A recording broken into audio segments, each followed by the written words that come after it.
Our next speaker is a member of the class of 2016, Priya Patel. Priya is a graduate of Rutgers University, where she studied cellular biology and neuroscience.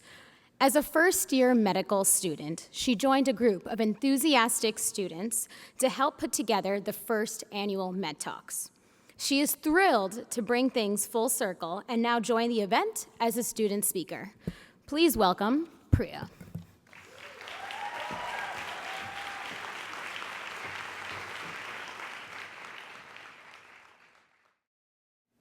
"3 years, 5 months, and 23 days ago, I sat in this very hall and recited the Hippocratic Oath, officially embarking on my journey into medicine. And as I look back over this time, I was reminded of the story, Two Ways of Seeing a River. In this story, Mark Twain recounts his life and his career as a steamboat pilot on the Mississippi River. He begins by describing one of his very first rides. The setting sun paints the entire scene in shadows of red and gold. Off to one side, the river's surface is dotted by boiling rings. Rings that shine like opals.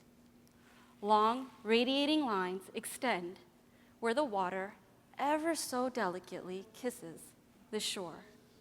And in the distance stands a tall, dead tree, waving with a single leafy branch. And as Twain was describing the beauties of his river, I couldn't help but wonder, what were the beauties of my river? Medicine has given me the opportunity to see my patients in a wide array of settings. I have seen them at their weakest, and again when they begin to recover. My patients let down their guard when they discussed with me the emotional and the physical tragedies of the battlefield and the struggles they faced as veterans trying to assimilate back into civilian life. But I experienced heartbreak when I stood and watched as my patient fought to take her last fleeting breath. But then again, medicine has allowed me to join my patients in some of their most joyous occasions as well, as parents welcome their new child into this world, or when relief flushes over the faces of anxious family members as the surgeon proudly announces the results of a successful heart transplant. But the most touching moment of all occurred when a patient reached out his hand to grab mine, as if to tell me he understood. He understood the impact of his new diagnosis, and he understood the role, no matter how small, I had played in his care. The beauty of human life is all around us, every moment of every day. Its frailty, its weaknesses, its strengths. And this is the beauty, the poetry, the majesty of our river. But a day would come, Twain writes, when he ceased from noticing the glories and the charms of this once majestic river. And if that sunset from his earlier rides were to be repeated again, he would view it without enthusiasm. Instead, he would comment upon it inwardly. The setting sun means there will be wind tomorrow.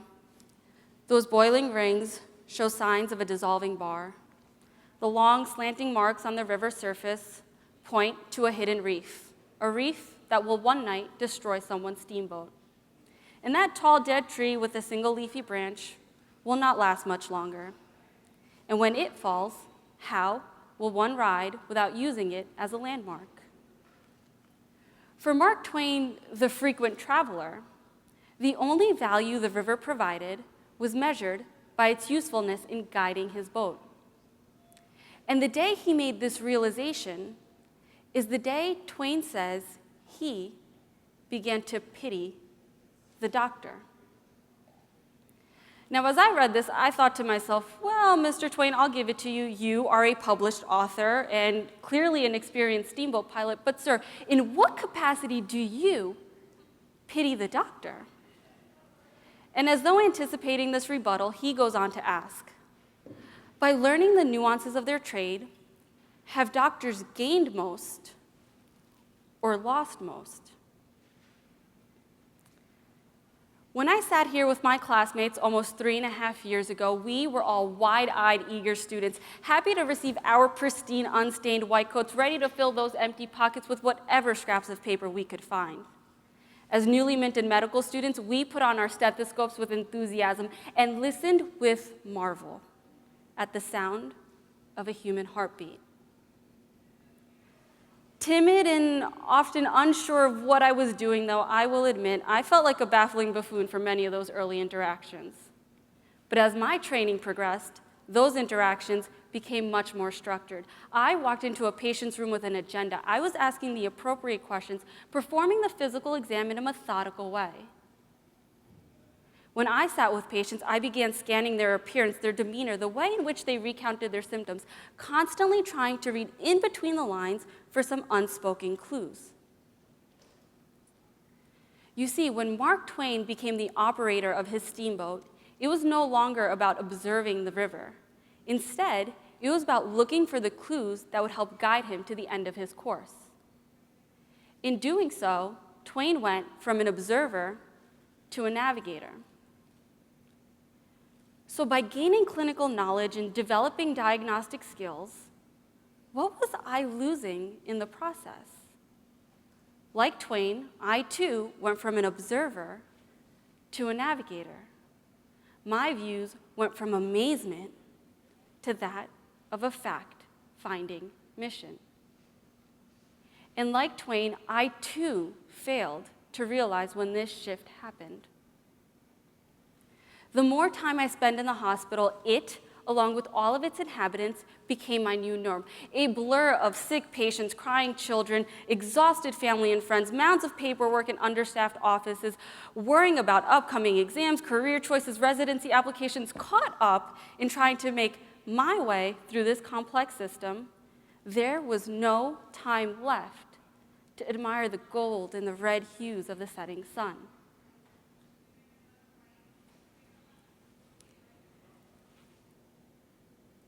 I found that the more I worked, I felt tired and overwhelmed, and it seemed like the compassion and the empathy that once drove me to medicine were slowly slipping through my hands. And this point became most evident when I went home one weekend. You see, it was the first time I had seen my uncle in about 2 months, and as he walked in the door, I couldn't help but notice he was walking with a limp. And with this sight began an internal series of questions. How long has this been going on? Was there an inciting trauma? Is there any pain involved? What is the quality of the pain? On a scale of 1 to 10, 10 obviously being the worst pain there ever was, how bad is it? Will this require surgery, or will physical therapy alone suffice? All of these thoughts, but not once did I stop to think how he was affected. For a man who has enjoyed taking walks his entire life, how has this limp affected his day-to-day activities? But instead, I continued with my internal monologue, and in that moment, my uncle ceased to be my uncle and became simply a limp.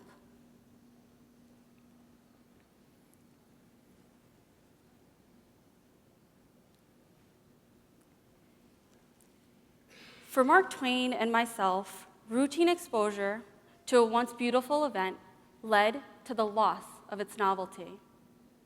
The pressures of navigating a complex system with multiple moving parts made it more important to stay afloat without crashing than it did to enjoy the view in front of us. As Twain discovered there were 2 ways of seeing a river, I learned there were 2 ways of seeing medicine. But I refuse to believe that we cannot have best of both worlds. I, for one, want to learn the nuances of our trade and maintain the values that once drove me here in the first place. And so, with that, I began searching for a way to strike a balance between these 2 views.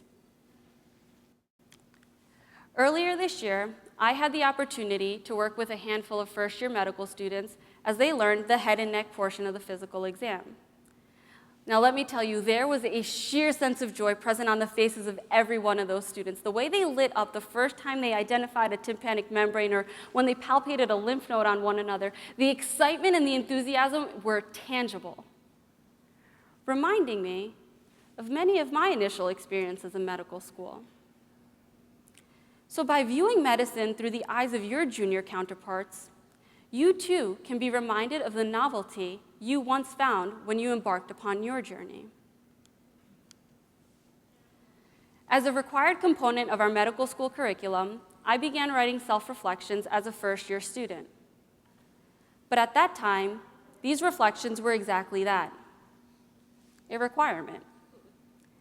It wasn't until I went back and started reading through some of these reflections that I was able to understand what this exercise truly offered. I had found a way to organize my thoughts and express my emotions in an unrestricted manner. I gained self-awareness, and by looking through all the reflections I had collected over these years, I was able to track changes in my behavior. I identified what struggles I had in my life and how I could work to avoid them. And on the opposite end of that spectrum, I identified what motivated me and worked to incorporate more of these interactions into my daily life. So students, please do not take the self-reflections as another requirement to fulfill in order to graduate. Use them to their full potential and see what you discover about yourselves. And for the physicians in the room, remember it's never too late to put pen to paper, or in these days, fingertips to keyboard. Now earlier, I mentioned the white coat ceremony as the starting point of my journey into medicine. But that's not entirely true. My cousin Vishal was born with cerebral palsy. He's only 4 months younger than me, so as children, it made sense that we spent all of our school holidays together. And with time, that meant I began helping Vishal, helping him pull his shirt over his head whenever he needed to get dressed, or feeding him his typical tea and toast breakfast every morning, or simply being there to fold up his wheelchair and put it in the trunk when he transferred into the car. Although he didn't realize it at the time, Vishal had planted the seeds for my future career in healthcare. A few years later, as a sophomore in college, I received a phone call from Vishal's sister. Hey, Priya, listen, I need to talk to you about something. Yeah, sure, what's up? So ever since I woke up this morning, I haven't been able to see out of my right eye. A string of doctor's visits later, and my cousin Heedle was diagnosed with multiple sclerosis. In the weeks and the months following that initial phone call, I saw Heedle tackle her disease head-on. She worked closely with her physicians to learn more about this illness and learn what she needed to do to move forward with her life. Over the years, I watched as both of my cousins persevered despite facing chronic and progressive medical conditions. Through my relationship with Vishal, I learned how providing care to others brought me joy and a sense of purpose. And through Heedle's determination and her interactions with her physicians, I saw how the strength of hope can take medicine beyond its known boundaries. My cousins ignited within me a passion that drove me to medicine. But sadly, over the short course of 3.5 years, that fire was beginning to dwindle. It was only when I began using my daily interactions with patients to fuel that fire was I able to keep it alive.